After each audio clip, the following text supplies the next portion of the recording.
आमदार रोहित पवार यांनी विदीप जाधवांच्या कुटुंबाची भेट घेतली आहे। तरडगाव इथे जाधव परिवाराची त्यांनी भेट घेतली। रोहित पवारांनी विदीप जाधवांच्या कुटुंबाचं सांत्वन केलेलं आहे। पवार कुटुंबीय पाठीशी असल्याचा यावेळी रोहित पवार यांनी विश्वास विदीप जाधव यांच्या कुटुंबियांना दिला।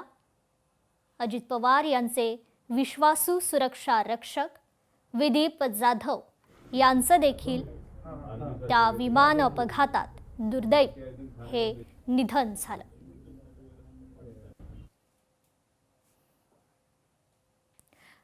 तेवीस फेब्रुवारीला अर्थसंकल्पीय अधिवेशन सुरू होत आहे।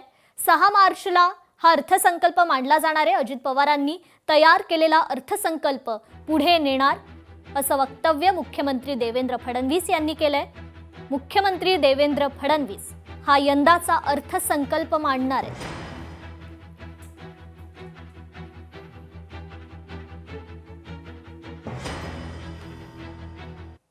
देशाच्या अर्थसंकल्पाकडून दरवर्षी शेतकऱ्यांना मोठ्या अपेक्षा असतात, मात्र कृषीसाठी जाहीर होणाऱ्या बजेटमध्ये शेतकऱ्यांच्या नावाने तरतुदी केल्या जातात, पण चंगळ मात्र इतरांची असते, अशी टीका शेतकरी आरक्षणाचे प्रणेते तथा काँग्रेसचे राष्ट्रीय समन्वयक शैलेश अग्रवाल यांनी केली आहे।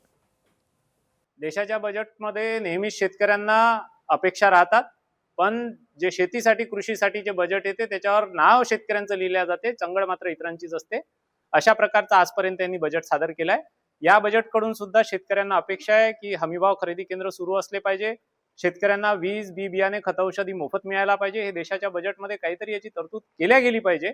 आणि दुसरीकडे जे शेतीचं होणारं नुकसान आहे, पीक विम्यानं भागत नाहीये, यावेळेस तरी किमान अर्थमंत्र्यांकडून, वित्तमंत्र्यांकडून आणि देशाच्या सत्ताधीशांकडून अपेक्षित आहे।